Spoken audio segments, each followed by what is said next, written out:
Hello traders, welcome to HTTS। आज का जो टॉपिक है वो है टाइप ऑफ ट्रेडिंग। तीन चार तरह की ट्रेडिंग होती हैं, उनमें से किसी एक ट्रेडिंग पे अपन आज डिटेल में डिस्कस करेंगे। ठीक है, सब पे मैं डिटेल में नहीं जा रहा हूँ, जस्ट मैं नाम के लिए बताता हूँ। सबसे सबसे रिलायबल और सबसे अच्छा जो ट्रेडिंग माना जाता है वो है प्राइस एक्शन बेस्ड ट्रेडिंग। ठीक है, प्राइस एक्शन बेस इसलिए है क्योंकि प्राइस एक्शन ही रियल टाइम डेटा प्रोवाइड करता है। रियल टाइम जो हमको डेटा मिलता है वो प्राइस एक्शन से ही मिलता है। ठीक है, और वो सबसे सुटेबल होता है। ठीक है, सेकंड जो है वो है इंडिकेटर बेस्ड ट्रेडिंग जो करते हैं हम लोग। बट इंडिकेटर क्या होता है, लैगिंग इसलिए बोलते हैं उनको क्योंकि यार कहीं से भी कोई कैलकुलेशन करके कुछ बनाना है ना, तो उससे पहले हमने को डेटा चाहिए। और डेटा कहाँ से आएगा, जब प्राइस मूवमेंट करेगा। प्राइस के मूव होने के बाद जो डेटा मिलता है उससे इंडिकेटर काम करता है, इंडिकेटर उससे बनता है। तो वो थोड़ा सा लैगिंग रहते हैं इंडिकेटर बेस्ड ट्रेडिंग। ठीक है, थर्ड आजकल बहुत चर्चित है एल्गो ट्रेडिंग जिसको बोलते हैं। ठीक है, और फोर्थ है फंडामेंटल ट्रेडिंग, जो कि ट्रेडिंग नहीं बोल सकते, इन्वेस्टिंग के लिए यूज़ करते हैं लोग। ठीक है, तो अपन इतना सब में डिटेल पे नहीं जाएंगे। अपना आज का टॉपिक है प्राइस एक्शन। ठीक है, प्राइस एक्शन ट्रेडिंग क्या होती है, क्या क्या उसके टूल्स होते हैं, क्या क्या कंपोनेंट है प्राइस एक्शन के, उस पर हम एक वन बाई वन बात करेंगे। ठीक है, तो सबसे स्टार्ट कर लेते हैं हम लोग, प्राइस एक्शन क्या होता है।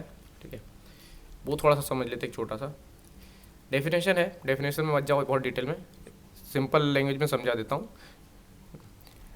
प्राइस के current behaviour and past behaviour को कंपेयर करके एनालाइज करके। ठीक है, यहाँ पे इतना ये क्या है, comparing and analysing the current price behaviour with the past price behaviour without using any indicator, बिना किसी इंडिकेटर को यूज किए हुए प्राइस के करंट बिहेवियर को एंड पास्ट बिहेवियर को कंपेयर करके एनालाइज करके क्या करते हैं हम, प्रिडिक्ट करते हैं प्राइस के नेक्स्ट मूवमेंट को।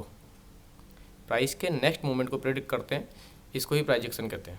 ठीक है, प्राइस के पास्ट बिहेवियर को, करंट बिहेवियर को कंपेयर और एनालाइज करके प्राइस के नेक्स्ट मूवमेंट को प्रिडिक्ट करना ही प्राइस एक्शन है। ठीक है, इसमें नीचे देखेंगे तो सेम वही डेफिनेशन लिखी है, डेफिनेशन नहीं जाते हैं।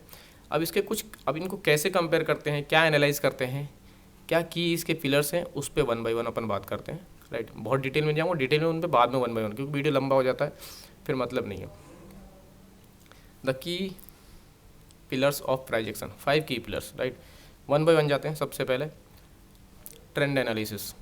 प्राइस एक्शन का नंबर 1 जो की पिलर है अपना वो है ट्रेंड एनालिसिस। प्राइस एक्शन में पहले ट्रेंड एनालिसिस होना चाहिए, डाउन ट्रेंड में है, अप ट्रेंड में है, साइडवेज है मार्केट। अब ये कैसे करना है, क्या चीज़ है, उसमें बाद में डिटेल में अगर वन बाय वन वीडियो बना देंगे, पता होगा आप। सेकेंड जो इसका पिलर है वो है सपोर्ट एंड रेजिस्टेंस एनालिसिस। ये सपोर्ट रेजिस्टेंस बहुत टाइप के होते हैं, मल्टीपल। कुछ लोग हॉरिजॉन्टल रहते हैं, ट्रेंड लाइन पर सपोर्ट रेजिस्टेंस रहता है। साइकोलॉजिकल लेवल जो होते हैं वो सपोर्ट रेजिस्टेंस का काम करते हैं। गैप अप गैप डाउन जो रहते हैं लेवल्स, वो सपोर्ट रेजिस्टेंस का काम करते हैं। मल्टीपल टाइप के रहते हैं, तो इसके ऊपर भी डेडिकेटेड वीडियो एक आ जाएगा बाद में। अभी के लिए सेकंड नंबर का जो की पिलर्स है वो है price support and resistance. Third पे मूव करते हैं अपन, कैंडलस्टिक पैटर्न एनालिसिस। अब ये बहुत ज़्यादा ज़रूरी हो जाता है। ये क्यों, कहाँ पे काम आता है मेजरली, जब अपन एंट्री बनाते हैं। आपने सपोर्ट रेजिस्टेंस का एनालिसिस कर लिया, ट्रेंड देख लिया, आप ट्रेंड में है, सपोर्ट रेजिस्टेंस पे प्राइस आया, अब वहाँ पे क्या देखना है, तो वहाँ पे आपको कैंडलस्टिक पैटर्न आना चाहिए, कैसा फॉर्म हो रहा है। ठीक है, तो ये थर्ड भी बहुत ज़्यादा ज़रूरी है, कैंडलस्टिक पैटर्न। ठीक है, फोर्थ पे आ जाते हैं, चार्ट पैटर्न। ये चार्ट पैटर्न एनालिसिस के काम आता है। ठीक है, लॉन्ग टर्म में या बड़े टाइम फ्रेम में कहाँ पे क्या चार्ट पैटर्न फॉर्म हो रहा है, तो ये एनालिसिस भी आना चाहिए। राइट, अभी चार्ट पैटर्न्स ऐसा नहीं है यार कि मतलब कोई बुक किताबी ज्ञान है जैसे ट्रायंगल बन रहा है या ये सब नहीं। ये बायर एंड सेलर का जो प्राइस में फाइटिंग होती है, उस फाइट से ऑटोमेटिक क्रिएट होते हैं। हमको ट्रायंगल पढ़ा दिया, एक्चुअली इसका मतलब ट्रायंगल नहीं, वो जो फाइटिंग है उस फाइट से हिसाब से ऑटोमेटिक बनता है वो। ठीक है, चलते हैं लास्ट एंड फिफ्थ की पिलर्स पे, वो है क्लोजिंग प्राइस एनालिसिस।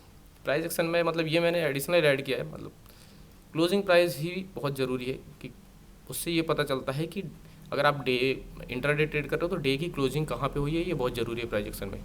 अगर आज की क्लोजिंग एकदम टॉप पे जाके होती है तो उससे थोड़ा सा हिंट मिलता है मार्केट किस साइड है। अगर क्लोजिंग मिडिल में होती है तो पता चलता है मार्केट साइडवेज है।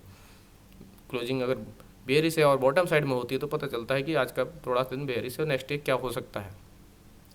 तो ये सारा चीज़ें प्राइस एक्शन में आता है। ठीक है, आज के लिए इतना ही। ठीक है, ये वीडियो आपको अच्छा लगा हो तो चैनल को सब्सक्राइब कर ले, लाइक करें। ठीक है, मिलते हैं एक नई वीडियो में फिर से काम की वीडियो लेके। तब तक के लिए सीखते रहिए, बढ़ते रहिए और अपने ट्रेडिंग सफ़र को सफल बनाइए। Keep learning, keep growing and make your trading journey successful. Thank you.